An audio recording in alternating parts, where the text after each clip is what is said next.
everybody. Welcome to Stepping Into Your Leadership. I'm your host, Christine Courtney, and I am thrilled today to have in the studio two awesome women, entrepreneurs, businesswomen, family in a sense. So I want to introduce to you Catherine Morrissey and Susan White Morrissey. And here I want to tell you a little bit about them because let's start with Susan. Susan White Morrissey, she founded the company White Morrissey, whose beautiful wrap I am showcasing today.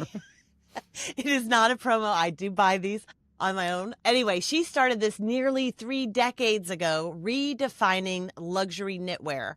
Her daughter, who's also with us, Catherine Morrissey, now leads as president of the company and is carrying Susan's legacy forward through a really recent, bold rebrand that's both modern and still deeply rooted in the brand's DNA. So together, they've turned a family business into a masterclass in continuity, innovation, and heart. So I want to welcome Susan and Catherine. Welcome, ladies. Thank you. Thanks for having us. Thank you so much for having us. Sure. And just a little bit, because I love to brag, I've known Susan now for I guess we met each other during COVID, when times were difficult in business, especially like if you're in any sort of retail business like they are, but also in the business that we had so much work in schools and everything immediately closed down. And I found Susan's voice in the middle of crisis so helpful for me personally and so full of like wisdom and of seeing things from a different perspective, and really has become a mentor to me as well as somebody that I really truly love. So Susan, thank you for being here. And I just also want to tell you that she is the co-founder and CEO of White Morrissey. It is a New York City-based luxury knitwear. If you have not seen White Morrissey's products or been to it, you should. If you can't feel them, go onto the website. You'll see the new work of what they're creating, and it's quite wonderful. She launched it in 1997 with the goal of making cashmere accessible to modern women.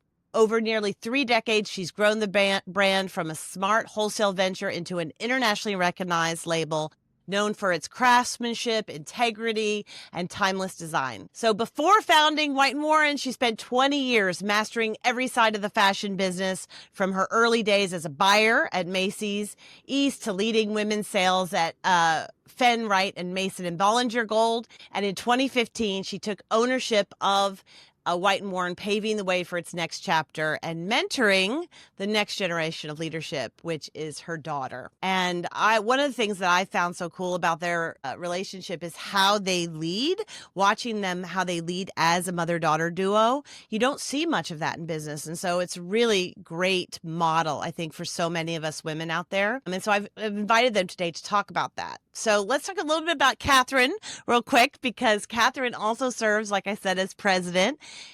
She really leads the brand's modernization strategy. So in digital transformation, which we've seen in retail have to go so much towards that digital innovation. A lot of companies haven't been able to do that as well as you guys have. And so I'm interested in hearing about that too from you, Catherine. But since stepping into her role in 2018, Catherine has guided the company's evolution from wholesale to vibrant direct-to-consumer powerhouse, right? And in their recent rebrand, she's bridging that kind of classical luxury with contemporary sensibility.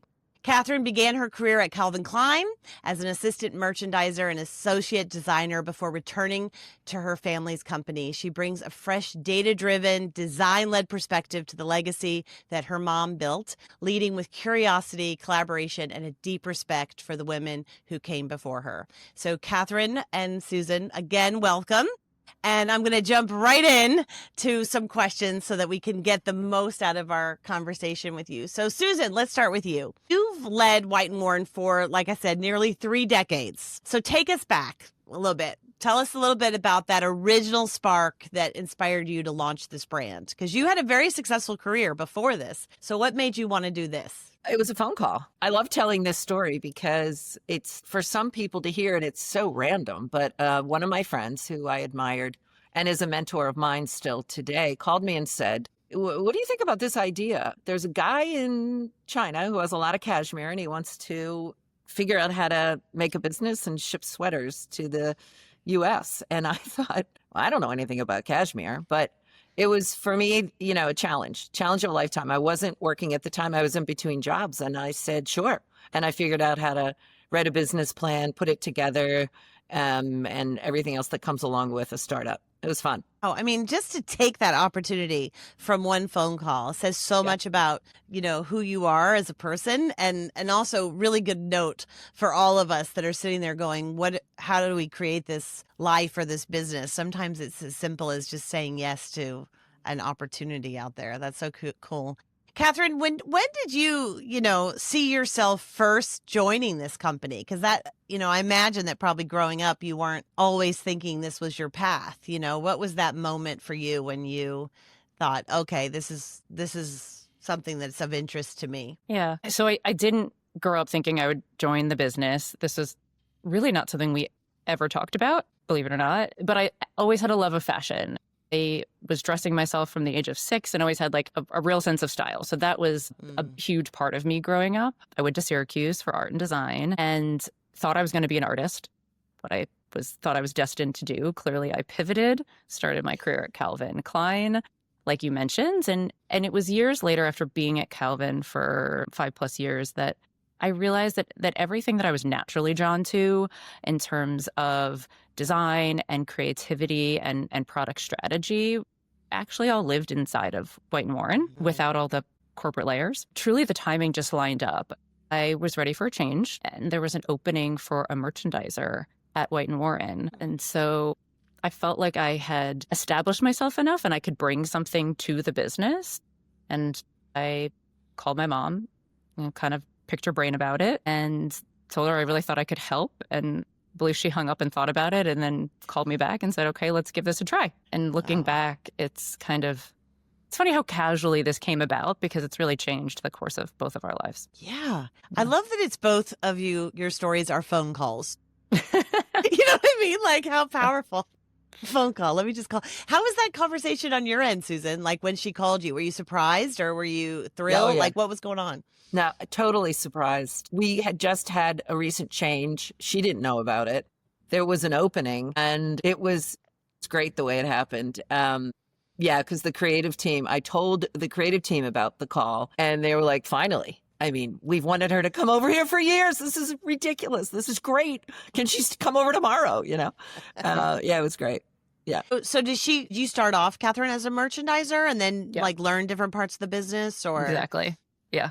And then how did you move? Like, did you know when you got there, you said, this seems like an opportunity for me? And like, did it just kind of organically come about or? She made it happen.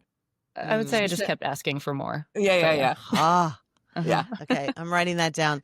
I mean, I cannot tell you. I just was listening to that yesterday. Like, how many people just don't ask? Like, just ask, right? Ask for more. I love that. I think my mom probably has the track record of all the emails of like, okay, I'm at this point. This is what I'd like to do next. Can I take this on? I love that. So I think everybody out there always wonders this, if you don't come from a family business, I think one of the things we always wonder is like, how do you balance family roles and, and these executive roles? Like, do you have any like hard lines or like things that you won't cross or ways that you get learned to like norms that you have that help you so that you have still a good relationship in your family life as well as at work? I always had the ability to let it go when I left my office and went home. And so I never talked about business at home. And it was just family focused, totally. And never really. And then, the kids would go to bed and then I'd get out my legal pad spreadsheets because everything was done by hand. So it was just natural for me to not bring it home. Yeah. Right. So that I was good at it. Some people say I'm really good at compartmentalizing, and I think that's probably true. And that's how I managed it. Catherine, what about for you? And I'd say she's absolutely right. Like even today, when we're together with family, extended family, she really tries to play the role of mom and grandma and not CEO in that space. And I really appreciate that. There are times when we blur the lines and work will end up coming into our personal lives on some level. But it's, if we're together with extended family, it's usually not us bringing it up. And if it is her and I, we're on the side talking about it. We really try not to talk about it with anyone else around, not to be a distraction. because the time that we have is so precious because, we both live very, very busy lives. And I would say it goes both ways. We have a catch up once a week, and every once in a while, we're spending half that conversation talking about something personally because that's what we got to get done that day. That's just who we are. Yeah. Well, what have you learned? And I'll ask you first, Catherine, and then I'll go to Susan. But what have you learned from watching the other person lead? I'm kind of envious when I hear you guys because my mother, I grew up watching my mom in business, but we did not work together.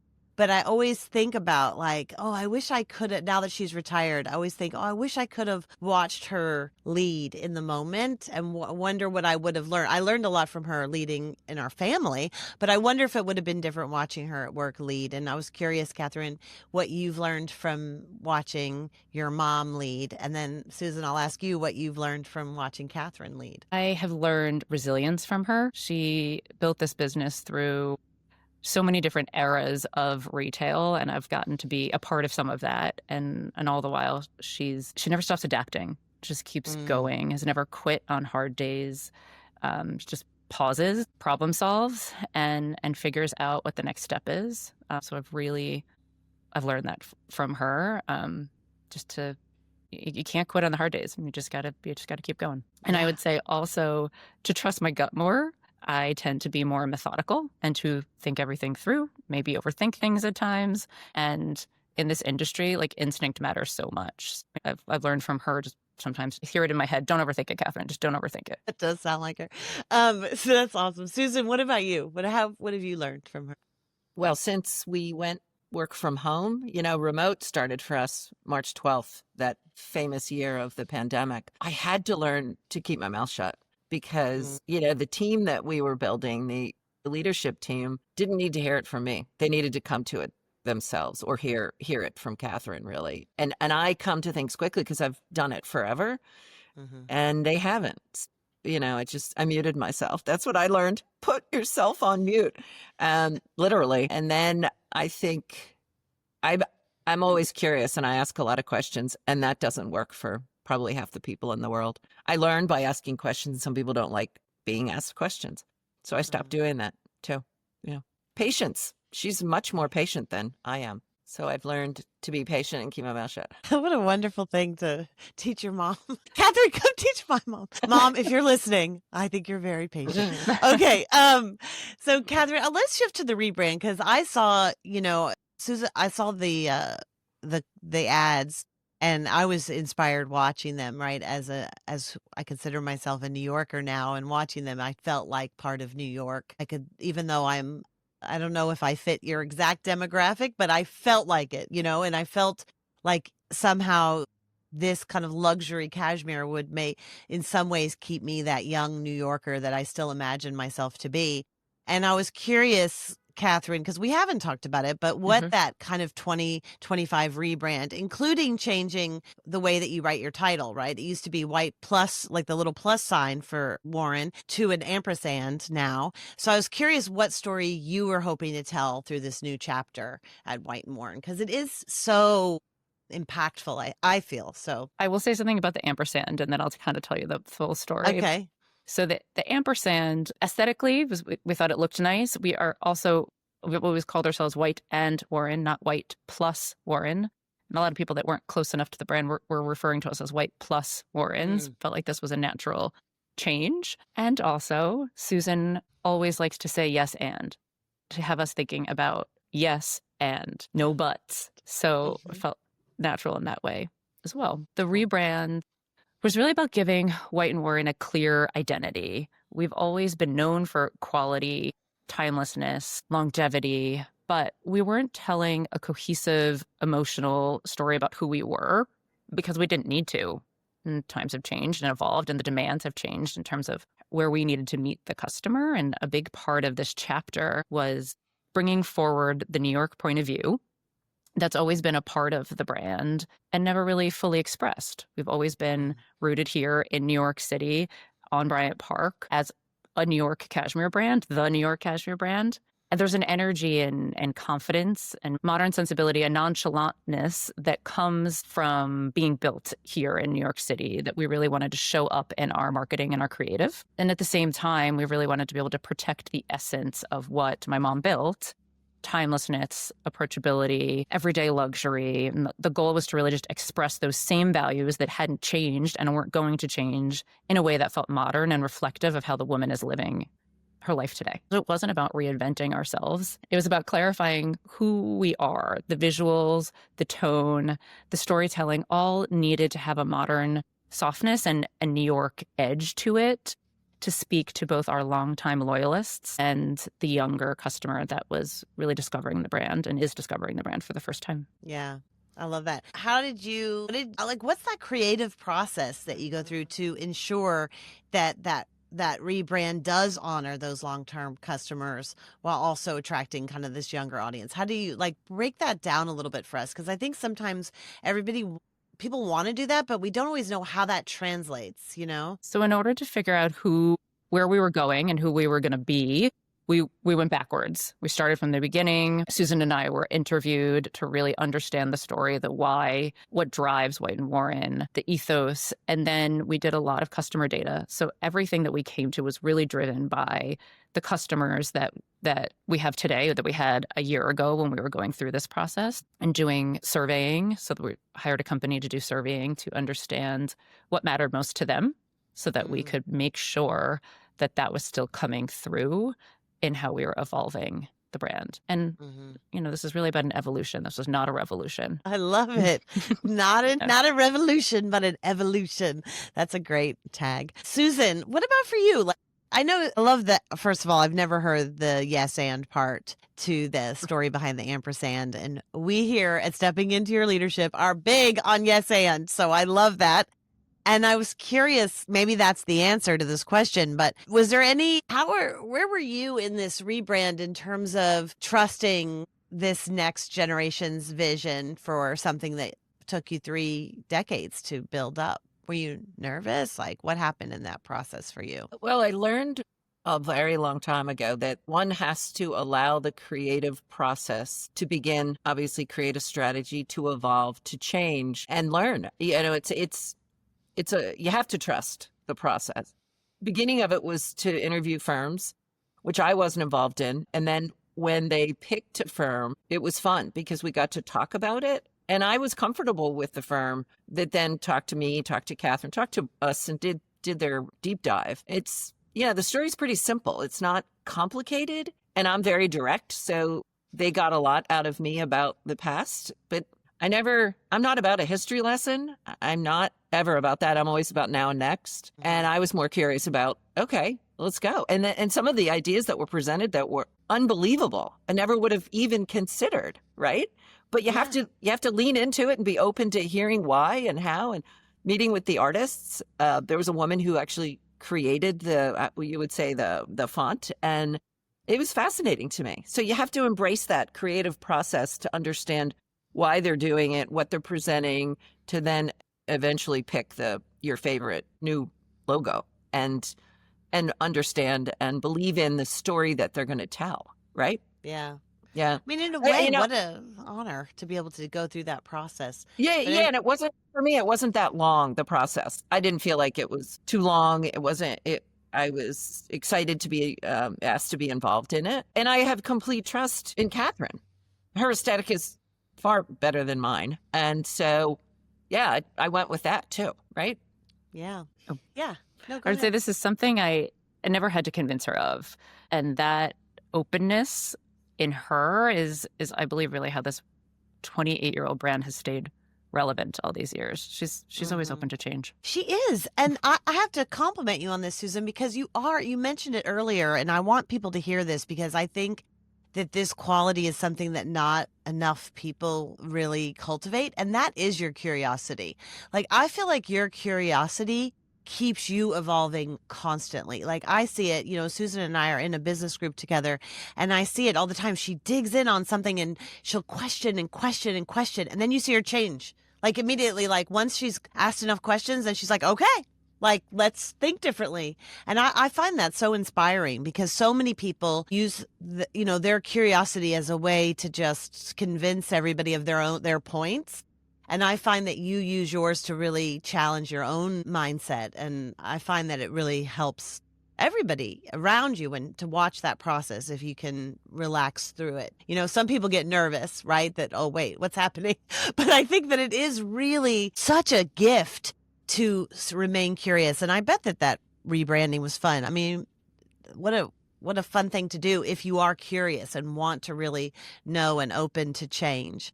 So that's a little bit about something very recent that was a kind of more creative process, although certainly important to the business. But I'm just curious, like, how do you, and I think a lot of people out there that imagine running a business, whether it's with their husband or with their father or whatever it is, like, how do you approach decision making if you disagree? I have to imagine that there's some things that you disagree on. How do you go through that? I approach it differently than Catherine does, I think. If I disagree with something, I want to talk about it right away and dig in and understand why we're disagreeing or what the mindset is behind one philosophy versus another and talk about it immediately. And that's my way to handle any situation, whether it's personal or business, or if I'm shopping in a store and someone, disagrees with me. I'm asking questions all the time. Catherine, much like her father, is let me think about it and let me take some time. And so, I've gotten better with everybody in my life. If they don't want to get into it right away, just waiting and being patient. Yeah. But figuring it out by talking through it, whether it's immediately or over time, is the only way to a positive resolution. I hate to say it, but I think we agree on almost everything. I do. And I know that comes from me completely trusting Catherine. I do. So, Catherine, what about for you in terms of decision making? Do you find, I mean, that must be interesting with working with your mom, right? Yes, because we're so different. We lead very differently. We think differently. She was talking about how she is more instinctual and quick and kind of just keeps moving and asks questions. And I'm much more structured and deliberate. And I need to take a minute. I need to think about it. I will say that I believe that really balances each other out. It ends up making us and the business stronger because we really have that balance. So that's a good thing because we lean on each other that way. She pushes me to move faster. And I believe that I get her to slow down sometimes and appreciate that we need to think things through a sec before we just act. Ultimately, we always talk every decision through and we come to the answer somewhere in that back and forth. We know that we've aligned and we move forward. And then do you feel like for your teams that work for you, where do they fall in that? Are they always looking at like both of you, or how has that evolved over time? Because I imagine that would be kind of tricky sometimes too. Well, the philosophy would be never to keep anyone waiting for an answer. And we both agree that that's, as leaders, how we behave. I always say nothing happens before it's time. And if it's not time, you got to wait. And then there's unforeseen life issues that come up where a decision can't be made. Something happened with us this week with someone and you just wait. It's not a big deal, but you need an answer. Who cares? We're not reporting to anybody else. It's just us. Life comes first. Family comes first. And decisions sometimes need to wait. Yeah. In this year in particular for your industry, I would imagine that the tariff situation was a real moment of stress or moments of stress. In those moments where that came up, was there any lessons that you guys had in terms of how you work together, or how you approached that? Because I feel like so many businesses I've talked to over this year are really, in some cases, still struggling with that. But I saw you, in terms of the resiliency, I saw you guys kind of pivot and move pretty quickly through that process. But that's just as an outsider. Is that true? Like, how was it for you? Well, it's 8 months so far, and there's no end in sight as long as the leadership is still there. And the most difficult part for me was watching the team, but more importantly, watching Catherine navigate through it. And that was me as a mom, not as a leader. It's painful.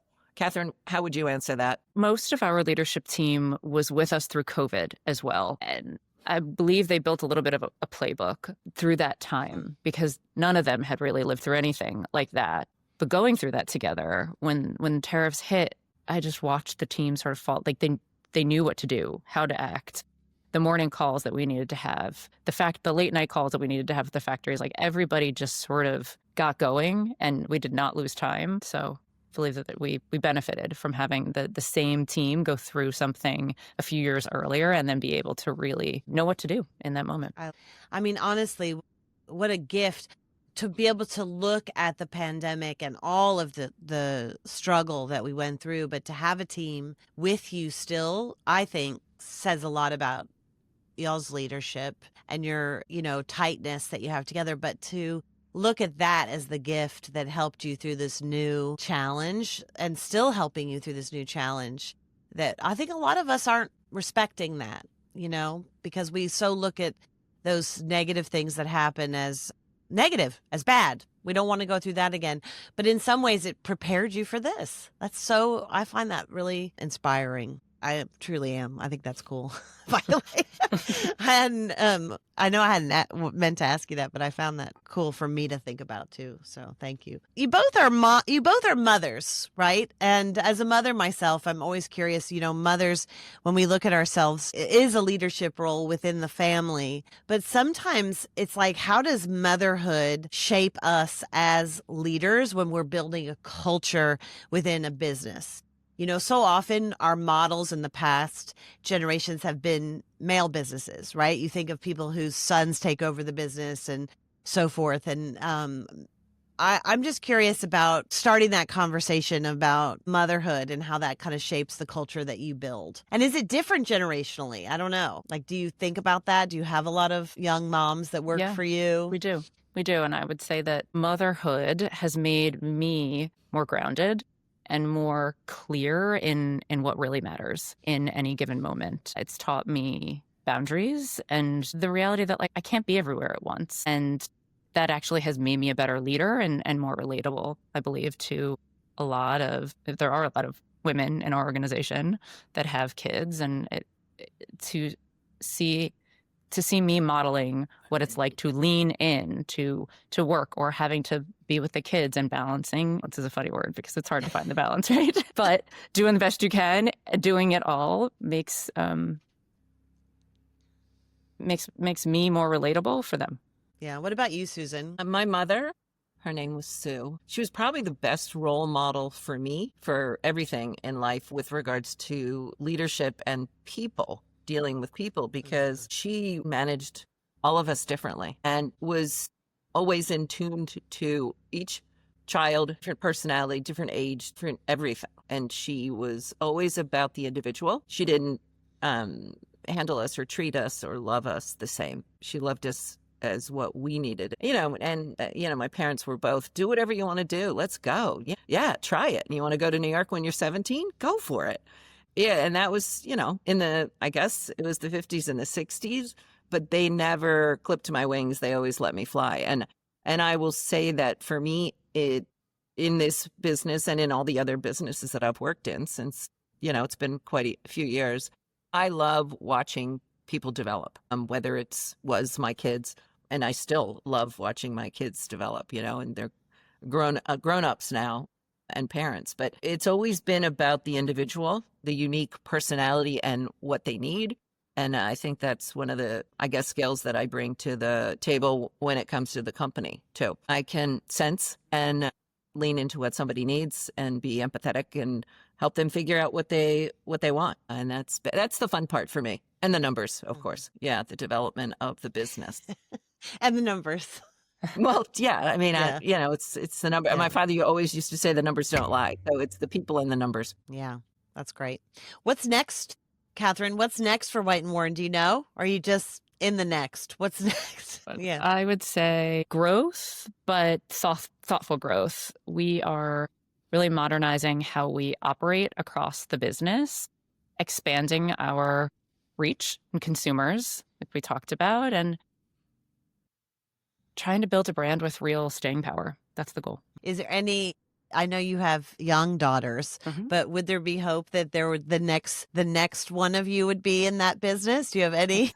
It's funny that Hopes. you asked that question because I was thinking about that in the context of this podcast. My older daughter, Shay, is 9, and I believe because of COVID, once again, I work from home a lot. I'm here a lot. So she sees me working a lot more than I ever experienced my mom working. So she feels more of this connection to the brand on some level, I think. And she asks me quite often what it would be like to work at White Warren, what she would do at the brand. She did a fashion show a year ago at a birthday party, and somebody sent me a video. And she walked down the aisle and they said, "What do you want to be when you grow up?" And she said, "I want to work at White Warren." Oh my God. Well, there you go. Yeah. There you have it. I mean, that's cool. Inspiring. Even the next generation. Who knows? Go Shay. Yeah, we'll see. All right. I want to end today we usually do this. I'm going to throw it out to you guys, but just a couple of tips, any sort of actionable tips. And we can, when you think of them, we'll just share them. But like a tip that you would have for somebody that was thinking of going into business, because we have a lot of folks that listen out there that are, maybe in that corporate world wondering like, do I take that phone call? Do I try something different? Or wanting to start a business with somebody that they know, either a close friend or a loved one, and any sort of tips you would have for folks starting out in terms of how to navigate this relationship and the business world. My first and only tip, I guess, is the discovery period.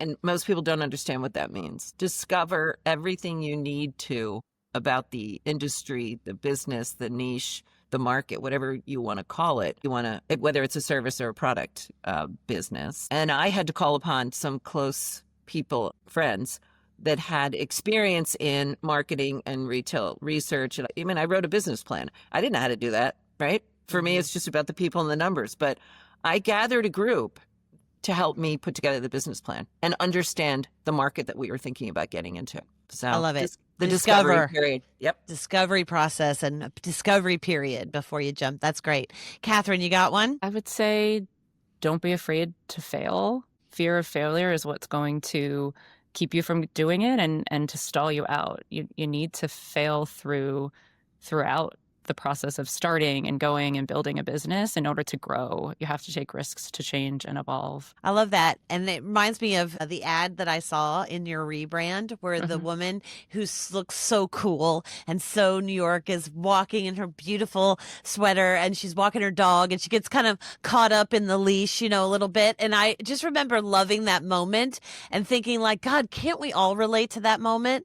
That moment of like, taking on this big world, and having all these things tripping us up literally, but kind of doing it with style and, panache and thinking like, okay, I could do this. I love that. I love not being afraid to fail, just getting out there, taking on this new venture or whatever. And then having also that discovery process, like what an interesting mix of things, right? Both fear that trying to make sure you're not afraid, but also really looking at the numbers, looking at what's out there, getting people's opinion, being curious. Like you said, those are two great ways of looking at this. All right. Well, boy, you guys have given me a lot of food for thought today. And again, I'm just so inspired by how the dynamic of your relationship, how you balance each other in the workplace, how that affects, I've had the pleasure of working with their company a couple of times and seeing how your energies do really, flow and balance each other as much as one can balance, right, Catherine? But, and how that does have a positive effect on the rest of your team. And so if you guys have not checked out the beautiful work that White and Warren creates, or you haven't been able to put it around your neck or around your torso, please do. Check out White and Warren and all the wonderful work that Susan and Catherine are doing for not only business, but women-owned and operated businesses and mother-daughter businesses. So, and maybe granddaughter someday. So who knows? Poor Shay, 9 years old. And we have said this is what you're doing. All right. Anyway, I love it. Thank you guys. Thank you. Thank you, Christine.